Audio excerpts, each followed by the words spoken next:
ประกาศสมเด็จพระนางเจ้าสิริกิติ์พระบรมราชินีนาถพระบรมราชชนนีพันปีหลวงสวรรคต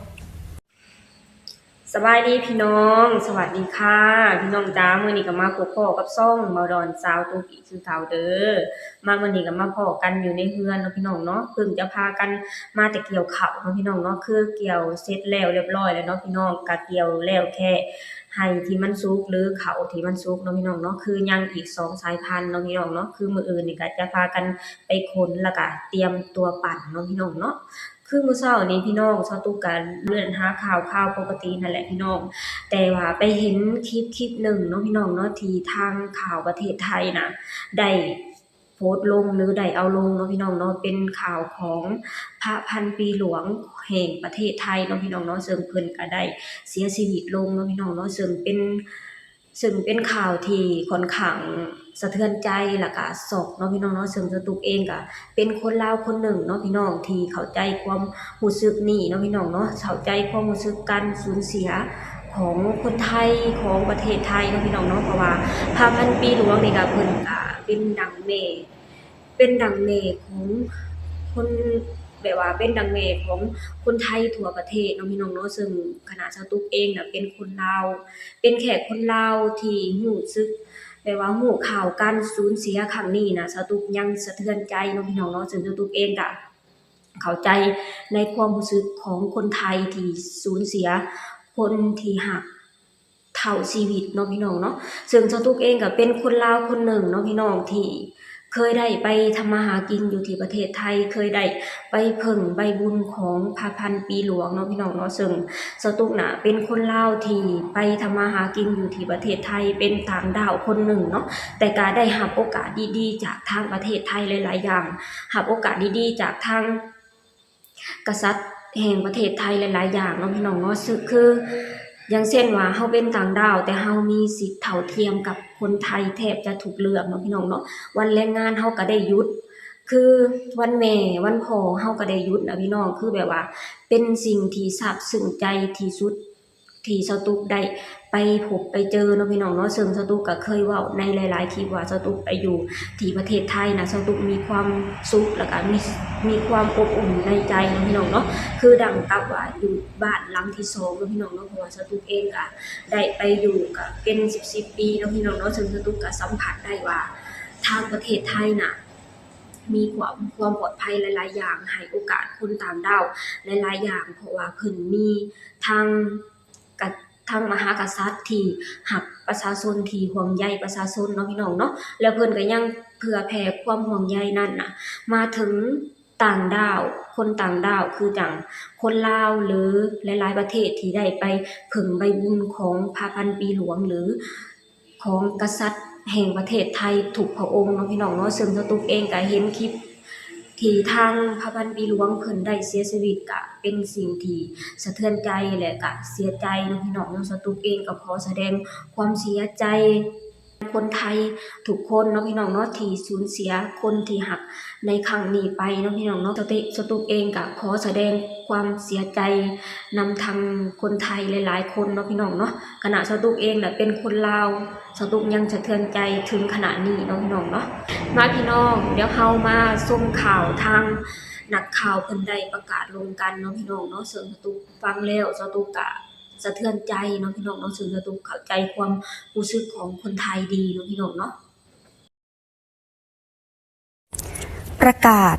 สมเด็จพระนางเจ้าสิริกิติ์พระบรมราชินีนาถพระบรมราชชนนีพันปีหลวงสวรรคตตามที่คณะแพทย์ผู้ถวายการรักษาสมเด็จพระนางเจ้าสิริกิติ์พระบรมราชินีนาถพระบรมราชชนนีพันปีหลวงได้ขอพระราชทานกราบบังคมทูลเชิญสมเด็จพระนางเจ้าสิริกิติ์พระบรมราชินีนาถพระบรมราชชนนีพันปีหลวงเสด็จพระราชดำเนินไปประทับที่โรงพยาบาลจุฬาลงกรณ์สภากาชาดไทยตั้งแต่วันที่ 7 กันยายน พุทธศักราช 2562 เพื่อติดตามพระอาการทางระบบต่างๆความทราบทั่วกันแล้วนั้นในช่วงที่ประทับที่โรงพยาบาลจุฬาลงกรณ์สภากาชาดไทยสมเด็จพระนางเจ้าสิริกิติ์พระบรมราชินีนาถพระบรมราชชนนีพันปีหลวงทรงพระประชวรหลายครั้งและคณะแพทย์ตรวจพบความผิดปกติทางระบบต่างๆ ทำให้คณะแพทย์ต้องถวายการรักษาอย่างต่อเนื่องตั้งแต่วันที่ 17 ตุลาคม พุทธศักราช 2568 สมเด็จพระนางเจ้าสิริกิติ์พระบรมราชินีนาถพระบรมราชชนนีพันปีหลวงทรงพระประชวรจากภาวะติดเชื้อในกระแสพระโลหิตแม้ว่าคณะแพทย์จะถวายการรักษาอย่างสุดความสามารถแล้วแต่พระอาการทรุดหนักลงตามลำดับถึงวันศุกร์ที่ 24 ตุลาคม พุทธศักราช 2568 เวลา 21:21 นาที เสด็จสวรรคต ณ โรงพยาบาลจุฬาลงกรณ์สภากาชาติไทย ด้วยพระอาการสงบ สิริพระชนมพรรษาปีที่ 93 พระบาทสมเด็จพระเจ้าอยู่หัวมีพระบรมราชโองการโปรดเกล้าโปรดกระหม่อมให้สำนักพระราชวังจัดการพระศพถวายพระเกียรติยศสูงสุดตามราชประเพณี ประดิษฐานพระศพณพระที่นั่งดุสิตมหาปราสาทในพระบรมมหาราชวังทรงพระกรุณาโปรดเกล้าโปรดกระหม่อมให้พระบรมวงศานุวงศ์และข้าทูลละอองธุลีพระบาทในราชสำนักไว้ทุกถวายมีกำหนด1 ปีตั้งแต่วันสวรรคตเป็นต้นไปสำนักพระราชวัง 24 ตุลาคม พุทธศักราช 2568เป็นยังไงพี่น้องพอได้เห็นคลิปไปนำกันอยู่เนาะพี่น้องเนาะซึ่งสตุ๊กเองน่ะยอมรับนะพี่น้องว่าพอสตุ๊กได้ยินข่าวนี้นะสตุ๊กกะเป็นคนลาวคนหนึ่งเนาะพี่น้องเนาะที่ฮักแล้วก็บูชาทางพระเจ้าอยู่หัวหรือกษัตริย์ไทยอยู่ที่ประเทศไทยเนาะพี่น้องเนาะเพราะว่าสตุ๊กน่ะซึมซับเกี่ยวกับทางพระเจ้าอยู่หัวหรือกษัตริย์ไทยน่ะมาโดยตลอดตั้งแต่เขายังน้อยเนาะพี่น้องเนาะซึ่งสตุ๊กเองก็ได้เบิ่งข่าวมาโดยตลอดเนาะคือทางพ่อทางแม่พาสตุ๊กเบิ่งข่าวก็คือเบิ่งเกี่ยวกับทางพระเจ้าชีวิตทางประเทศไทยหลายๆพระองค์ที่เพิ่นน่ะได้ไป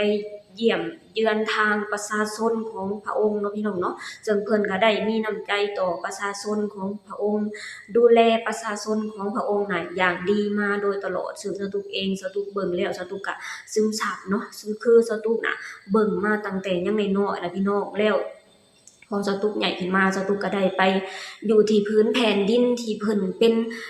ผู้ปกครองได้ไปเพิ่งใบบุญของเพิ่นเนาะพี่น้องเนาะซึ่งสตุ๊กเองก็ดีใจแล้วก็ภูมิใจที่มีโอกาสได้ไปอยู่ในบ่อนที่สตุ๊กน่ะเคยเบิ่งมาตั้งแต่ยังน้อยๆซึ่งสตุ๊กเองก็แบบว่าพอฮู้ข่าวนี้นะสตุ๊กยอมรับว่าสตุ๊กเสียใจแล้วก็สะเทือนใจบ่ต่างหยังกับประชาชนไทยเนาะพี่น้องเนาะซึ่งสตุ๊กเองก็ขอเป็นกำลังใจให้ทางประชาชนไทยทุกคนขอให้สู้ๆเนาะพี่น้องเนาะซึ่ง